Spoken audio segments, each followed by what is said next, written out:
વિદ્યાર્થી મિત્રો, હું Puja Gautam after a long time આપની સમક્ષ ધોરણ 12 અકાઉન્ટન્સી ચેપ્ટર નંબર 2 ભાગીદારી પેઢીના વાર્ષિક હિસાબ લઈને આપની સમક્ષ પ્રસ્તુત થઈ રહી છું.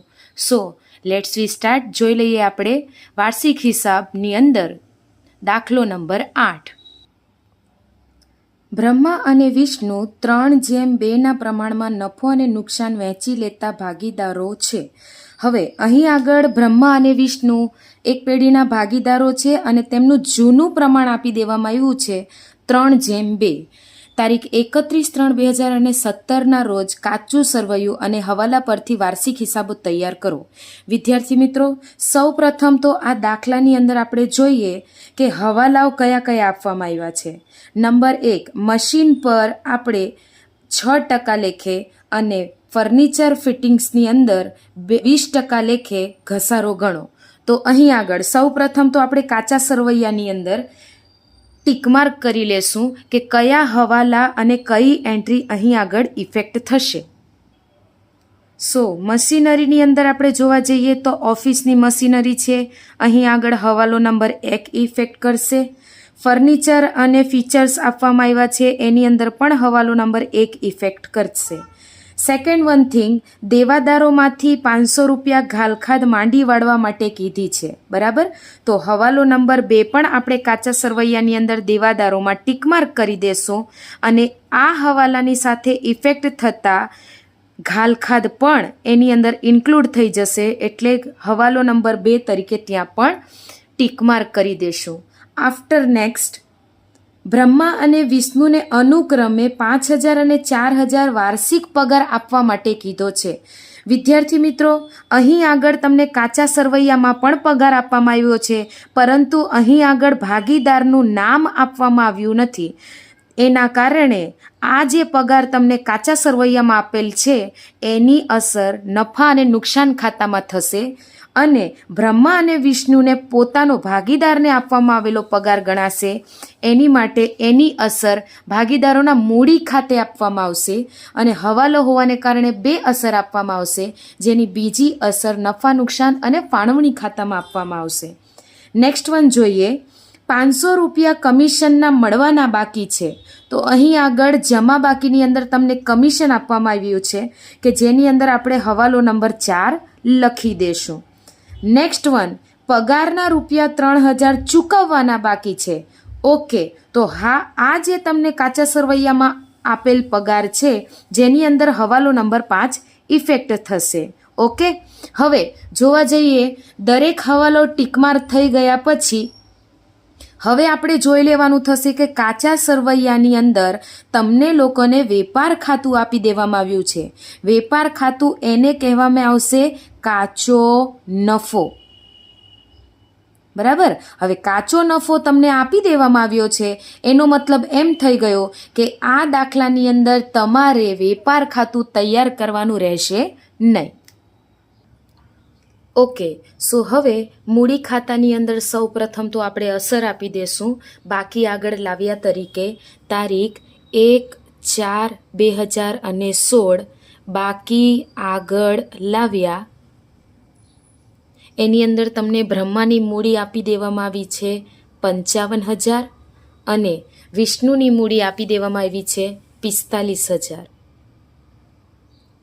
ત્યારબાદ ઉધાર બાકીમાં તમને ઉપાડ આપવામાં આવેલ છે, તો ઉપાડની અસર એની અંદર કોઈ તારીખ નથી એટલે તારીખમાં આપણે ડેશ કરી દેશું અને લખીશું ઉપાડ ખાતે. બ્રહ્માનો ઉપાડ છે 5,000 અને વિષ્ણુનો ઉપાડ છે 5,000. હવે વિદ્યાર્થી મિત્રો, મોસ્ટ ટુ બી વાર્ષિક હિસાબની અંદર આ બંને એન્ટ્રીની ઉપર હવાલા હોય છે, પરંતુ આ દાખલાની અંદર બંનેની ઉપર એક પણ હવાલો આપવામાં આવ્યો નથી, માટે આપણે સિંગલ એન્ટ્રી કરીશું. ચાલો, એના પછી આપણે જોઈ લેશું કાચું સરવૈયું. કાચા સરવૈયાની અંદર ઉધાર બાકીથી આપણે શરૂઆત કરીશું. ઉધાર બાકીમાં તમને ઉપાડ પછી ભાડા પટ્ટાનું મકાન આપવામાં આવેલ છે.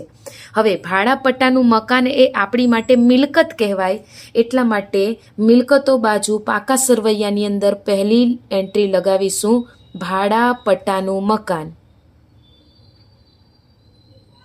એની કિંમત કાચા સરવૈયામાં તમને આપવામાં આવી છે 60,000. હવે વિદ્યાર્થી મિત્રો, એની અંદર તમને એક ગુપ્ત હવાલો પણ આપી દેવામાં આવ્યું છે અને ગુપ્ત હવાલાની અંદર તમને જાણ કરવામાં આવી છે કે ભાડાપટ્ટાની અંદર 1/4/2016 થી 10 વર્ષ માટે 60,000ની કિંમત લેવામાં આવી છે. એટલે આપણા હિસાબી વર્ષથી ભવિષ્યના 10 વર્ષ માટે કહેવામાં આવ્યું છે. ઓકે, તો એની આપણે ગણતરી કરી લઈએ. ગણતરીની અંદર નંબર 1 આપણે આપીશું, જોશું ભાડાપટ્ટાનું મકાન. એ આપણા ચાલુ વર્ષ દરમિયાન ખરીદવામાં આવ્યું છે 60,000માં. આપણો હિસાબી નાણાકીય વર્ષ કહેવાશે 1/4/2016 થી ભવિષ્યના 10 વર્ષ માટે ખરીદવામાં આવ્યું છે. હવે ભવિષ્યના 10 વર્ષ માટે છે એટલે આપણે તો આપણા ચાલુ વર્ષ દરમિયાનનું જ માંડવાળ આપણે માંડી વાળીશું, બરાબર. એટલે આપણું હિસાબી વર્ષ ગણાશે 1 વર્ષનું. માટે 60,000 ભાગ્યા 10 વર્ષ એટલે આપણી ચાલુ વર્ષની માંડવાળની કિંમત આવશે 6,000 રૂપિયા. હવે આ જે 6,000 રૂપિયા છે એ આપણે પાકા સરવૈયામાંથી માંડી વાળી. માંડવાળ આવી 6,000 માટે લખીશું ભાડાપટ્ટાનું મકાન 60,000, એમાંથી માઇનસ માંડવાળ 6,000. બાકીની રહેશે નવી કિંમત 54,000, જે આપણે બહારના ખાને લખીશું. હવે ગુપ્ત હવાલો છે, પરંતુ હવાલો છે એટલે આપણે એની બીજી અસર આપીશું. બીજી અસરની અંદર અહીંયા આગળ આપણે ટાઇટલ લગાવી દઈએ ઘસારો, કારણ કે હવાલાની અંદર બીજા પણ ઘસારા આપવામાં આવ્યા છે. એટલે સૌ પ્રથમ તો આપણે આપી દઈએ માંડવાળ. માંડવાળની કિંમત આવી 6,000. ચલો હવે બીજી આપણે જોઈ લઈએ મશીનરી આપવામાં આવી છે. મશીનરીની કિંમત આપી છે 50,000. એમાંથી આપણે ઘસારો માઇનસ કરીએ. ઘસારો છે 6%, એટલે 6/35 3,000 રૂપિયાનો ઘસારો થશે. એમાંથી આપણે બાદ કરતા 47,000 રૂપિયા બચશે. હવે આ ઘસારો છે એટલે ઓલરેડી આપણે હવાલાના કારણે નફા નુકસાન ખાતામાં બીજી અસર આપેલી જ છે. લખી દેશું મશીનરી 6% લેખે ઘસારો 3,000. એના પછી કાચા સરવૈયામાં તમને આપેલ વટાવ આપેલ છે, તો આપેલ વટાવ એ આપણી માટે કહેવાશે નફા નુકસાન ખાતાની ઉધાર બાજુ અસર. એટલે અહીંયા આગળ લખીશું આપેલ વટાવ. એની કિંમત તમને આપવામાં આવી છે 350. Next one દેવાદારો. દેવાદારો એ આપણી મિલકત કહેવાય, એટલે પાકા સરવૈયાની અંદર આપણે દર્શાવી દઈશું દેવાદારો. દેવાદારો આપવામાં આવ્યા છે 40,000. મિત્રો એની ઉપર હવાલો નંબર આપવામાં આવ્યો છે 2, જેની અંદર દેવાદારો પર 500 રૂપિયા ઘાલખાદ માંડી વાળો માઇનસ ઘાલખાદ. ઘાલખાદ અહીં આગળ 500 રૂપિયા આપણે માંડી વાળીએ એટલે એમાંથી બાદ રહેશે 39,500 બહાર. હવે હવાલો છે એટલે બીજી અસર જશે અહીં આગળ. એનું ફોર્મેટ છે, ફોર્મેટની અંદર 1 મિનિટ ધ્યાન આપી દઈએ. હવે ઘાલખાદનું ફોર્મેટ તમને આપવામાં આવે છે ઘાલખાદ કાસની. કાસની એટલે કાચા સરવૈયાની, પ્લસ ઘાલખાદ હવા. હવા એટલે હવાલાની, પ્લસ ઘાલખાદ અનામત હવા. હવા એટલે હવાલાની. આ 3નો આપણે કરીશું સરવાળો. સરવાળા પછી જે રકમ આવે છે એમાંથી માઇનસ ઘાલખાદ અનામત કાસની. કાસની એટલે કાચા સરવૈયામાં આપેલી ઘાલખાદ અનામતની જે કિંમત છે એ આ જે ટોટલ છે એમાંથી આપણે માઇનસ કરીશું ને બચેલી રકમ આપણે બહાર લખીશું. હવે એક વખત આપણે જોઈ લઈએ, કાચા સરવૈયાની અંદર તમને ઘાલખાદ અનામત આપવામાં આવેલ નથી, એટલા માટે ઘાલખાદ અનામતની અંદર ડેશ જતું રહેશે. નેક્સ્ટ વન જોઈએ ઘાલખાદ કાસની. તો ઘાલખાદ કાસની તમને આપવામાં આવેલી છે 1200 રૂપિયા, એટલે ટોટલ અહીં આગળ આપણે લખી દેશું 1200. ઘાલખાદ હવાલાની. ઘાલખાદ હવાલાની આપણે માંડી વાળી છે 500 રૂપિયા. નેક્સ્ટ વન, ઘાલખાદ અનામત હવા. અનામત હવાલાની કોઈ રકમ આપણને આપવામાં આવી નથી, માટે ટોટલ આપણે કરીશું, ટોટલ થશે 1700. ઘાલખાદ અનામત કાસની પણ આપેલી નથી એટલે આપણે ડેશ કરીશું, ટોટલ રહ્યા 1700. આ 1700ની રકમ આપણે નફા નુકસાન ખાતે ઉધાર લખી દેશું. જઈએ આપણે નફા નુકસાન ખાતામાં. હવે નફા નુકસાન ખાતે અહીં આગળ આપણે લખીશું ઘાલખાદ કાસની. કાચા સરવૈયામાં તમને આપેલી છે ઉધાર બાકીમાં 1200 પ્લસ ઘાલખાદ હવા એટલે હવાલાના આપવામાં આવ્યા છે 500. ટોટલ થયા 1700.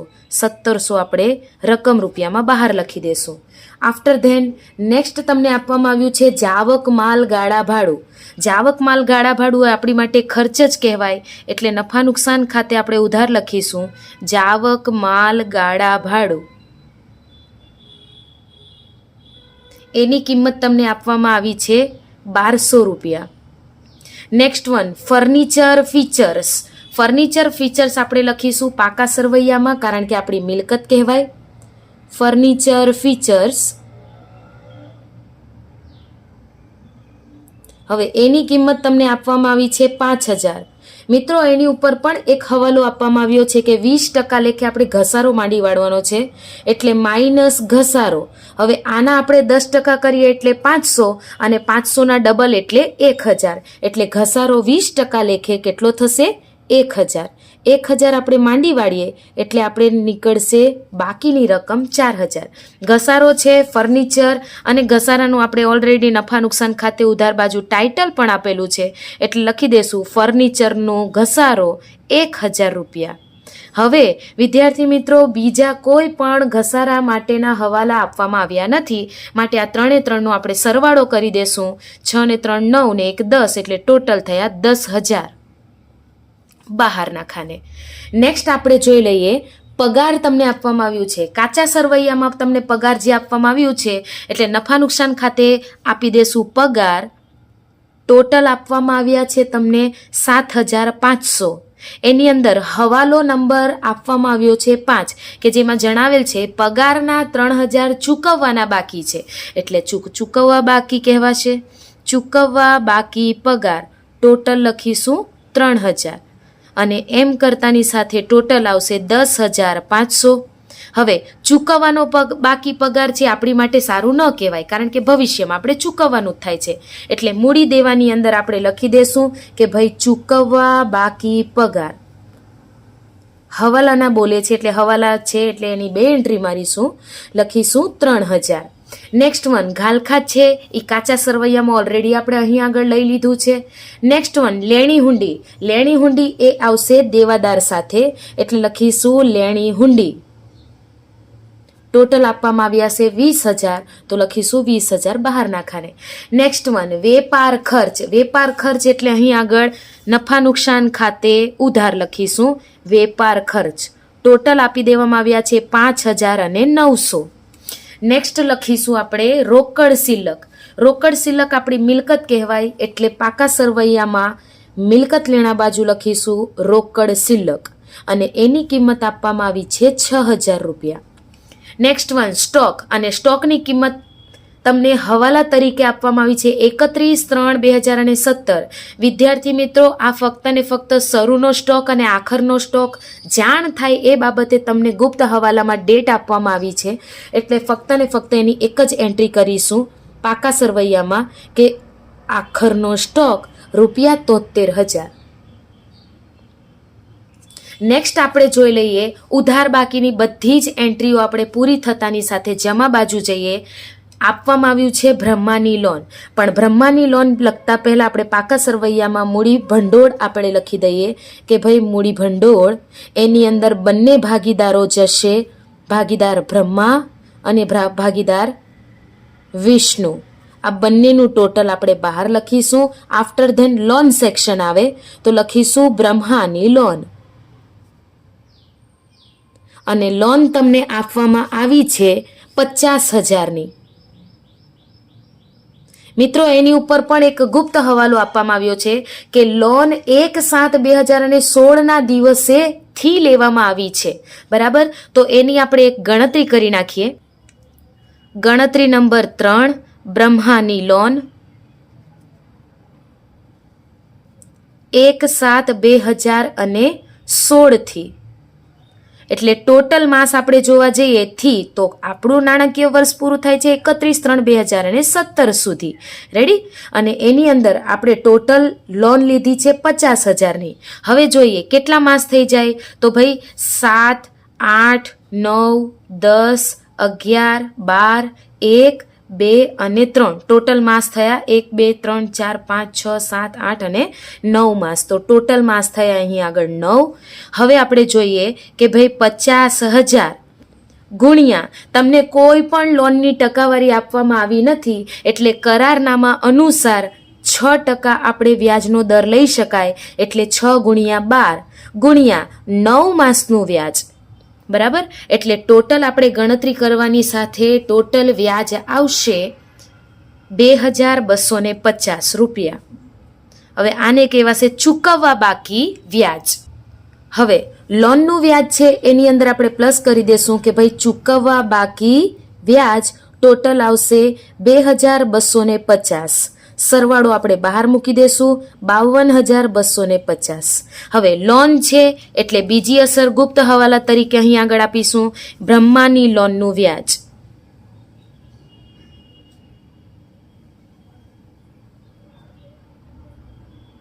ટોટલ 2,250. નેક્સ્ટ આપણે જોઈ લઈએ મળેલ વટાવ આપવામાં આવેલ છે. હવે મળેલ વટાવ છે તમને આપવામાં આવેલા છે 400 રૂપિયા. તો લખીશું એક લીટી છોડીને તરત લખીશું મળેલ વટાવ ₹400. જમા બાકીમાં એના પછી લેણદારો આપવામાં આવ્યા છે, એટલે લેણદારો એ આપણા દેવા કહેવાય. દેવાની અસર બ્રહ્માની લોન બાદ લેણદારો ટોટલ આપવામાં આવ્યા છે તમને 25,000, એટલે બહારના ખાને લખી દેશું 25,000. હવે વિદ્યાર્થી મિત્રો જમા બાકીમાં કમિશન આપવામાં આવ્યું છે, એટલે કમિશન જમા બાકીમાં આપવાના કારણે આપણે એને ગણીશું મળેલ કમિશન.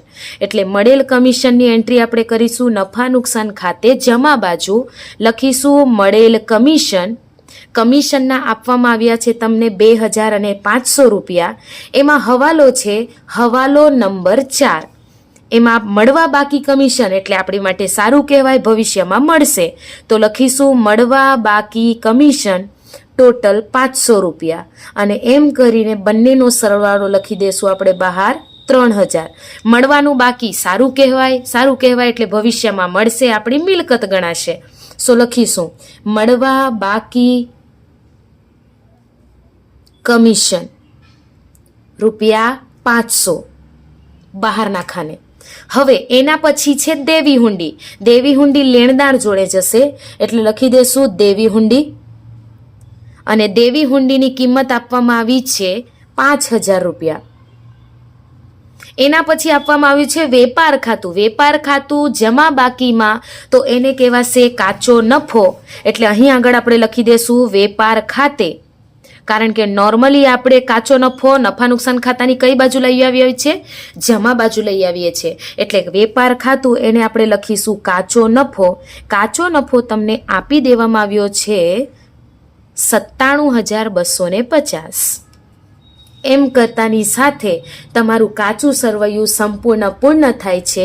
હવે એક વખત આખો દાખલો પૂરો થઈ ગયા પછી આપણે હવાલા ચેક કરી લેશું. હવાલાની અંદર તમને કહેવામાં આવ્યા છે નંબર 1 મશીનરી પર 6% લેખે ઘસારો આપણે 2 એન્ટ્રી કરી દીધી છે. ફર્નિચર ફીચર્સ પર આપણે 20% ઘસારો એની પણ આપણે એન્ટ્રી કરી દીધી છે. દેવાદારો પર 500 રૂપિયા લેખે ઘાલખાદ માંડીવાળો એ પણ થઈ ગયું છે. આફ્ટર ધેન બ્રહ્મા અને વિષ્ણુને અનુક્રમે 5,000 અને 4,000 વાર્ષિક પગાર આપવાનો છે. આ જે હવાલો છે એ આપણે બાકી છે એટલે આપણે લખી દેશું ભાગીદારોના મૂડી ખાતે જમા.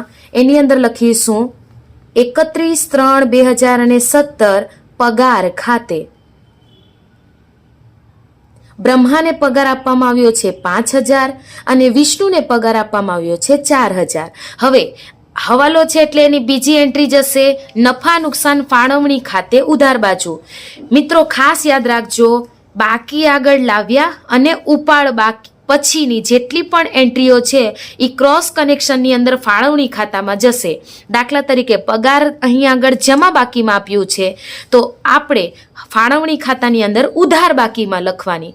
જો કોઈ એન્ટ્રી મૂડી ખાતામાં ઉધાર બાજુ આપેલી હોય તો એની એન્ટ્રી ફાળવણી ખાતામાં જમા બાજુ લખી દેવાની. હવે અહીં આગળ તમને પગાર જમા બાકીમાં આપ્યું છે એટલે આપણે ટાઇટલ મારીશું ફાળવણી ખાતામાં પગાર ખાતે. પર્ટિક્યુલર બંને ભાગીદારોના નામ લખવામાં આવશે. ભાગીદાર બ્રહ્મા, એને આપવામાં આવ્યો છે પગાર 5,000 અને ભાગીદાર વિષ્ણુ, એને આપવામાં આવ્યો છે 4,000. બંનેનો સરવાળો આપણે લખીશું બહાર 9,000. ઓકે. અને નેક્સ્ટ વન હવાલો નંબર 4 આપણે જોઈએ કે ભાઈ કમિશનના મળવાના બાકી છે એ હવાલો આપણે પતી ગયો છે અને પગારના ચૂકવવાના પણ 3,000 બાકી છે એનો પણ હવાલો પૂરો થઈ ગયો છે. હવે બધા જ હવાલા અને કાચું સરવૈયું પૂર્ણ થઈ ગયા પછી સૌ પ્રથમ આપણે નફા નુકસાન ફાળવણી ખાતાનો ટોટલ કરીશું. તો જમા બાજુનો ટોટલ આવશે 1,0650. હવે અહીંનો પણ આપણે સરવાળો બાદ કરતા, કારણ કે બંને બાજુનો સરવાળો એક સમાન થવો જોઈએ, એટલે 1,0650 એમાંથી ઉપરની બધી જ રકમો બાદ કરતાની સાથે તમને પ્રાપ્ત થશે 68,750. ઉધાર બાજુ એટલે આને કહેવાશે જમા બાકી. જમા બાકી એટલે અહીં આગળ આવશે નફા નુકસાન ખાતે, ફાળવણી ખાતે, એને કહેવાશે ચોખ્ખો નફો. હવે નફા નુકસાન ફાળવણી ખાતે આપણે ક્યાં લઈ જશું? નફા નુકસાન ખાતાની ઉધાર બાકીમાં છે તો અહીં આગળ આપણે જમા બાકીમાં લઈ જશું. તો જમા બાકીની અંદર અહીંયા લખીશું ચોખ્ખો નફો 68,750. ચલો હવે આ ખાતાનું આપણે ટોટલ કરીએ 68,750. એમાંથી આપણે 9,000 જે ઉધાર બાકીમાં આપવામાં આવ્યા છે આપણે બાદ કરતાની સાથે બંને બાજુનો સરવાળો 68,750. અહીં બાકી નીકળશે ટોટલ 59,750. એ રહેશે વહેંચણી પાત્ર નફો. એટલે અહીં આગળ આપણે ટાઇટલ લગાવી દઈએ વહેંચણી પાત્ર નફો. હવે તમને દાખલાની પહેલી લીટીમાં કહેવામાં આવ્યું છે કે બ્રહ્મા અને વિષ્ણુ 3:1 પ્રમાણમાં નફો નુકસાન વહેંચી લેતા ભાગીદારો છે. એટલે બંનેનું પ્રમાણ અહીં આગળ બનશે 3:2. ભાગીદાર બ્રહ્મા અને ભાગીદાર વિષ્ણુ. હવે 59,750 ગુણ્યા 3/5 કરતાની સાથે બ્રહ્માનો ભાગ નીકળશે 35,850 અને 59,750 ગુણ્યા 2/5 ભાગે આપણે કાઢીશું તો મળશે 23,900. બંનેનો સરવાળો બહાર. હવે વહેંચણી પાત્ર નફો છે, ઉધાર બાકી છે, ઉધાર બાજુ છે એટલે એને જમા બાકી કહેવાશે. ફાળવણી ખાતાની જમા બાજુ જઈને આપણે લખીશું તારીખ 31/3/2017 વહેંચણી પાત્ર નફો ટોટલ 35,850 અને બીજો જશે 23,900.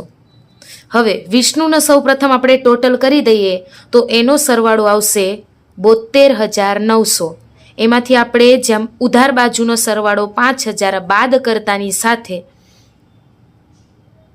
તફાવતની રકમ નીકળશે 67,900. હવે બ્રહ્માનો આપણે સરવાળો કરીએ 95,850. એમાંથી આપણે 5,000 બાદ કરતા તફાવતની રકમ નીકળશે 90,850. સરવાળો લખી દઈએ 95,850. હવે આ જે તફાવતની રકમ નીકળી એને આપણે કહીશું તારીખ 31/3/2017 રોજ બાકી આગળ લઈ ગયા. હવે જે આ બાકી તમારી પાસે નીકળી છે એ બાકી જશે ભાગીદારોના મૂડી ભંડોળમાં. બ્રહ્માનું ભંડોળ રહેશે 90,850 અને વિષ્ણુ 67,900. બંનેનો સરવાળો આપણે બહાર લખીશું. ટોટલ આવશે 1,58,750. હવે બંને બાજુનો આપણે સરવાળો કરી નાખવાનો અને સરવાળો ટોટલ આવશે 2,44,000 અને અહીંનો પણ 2,44,000. આગળના નેક્સ્ટ વિડીયો માટે સબસ્ક્રાઈબ કરતા રહેજો. Thank you.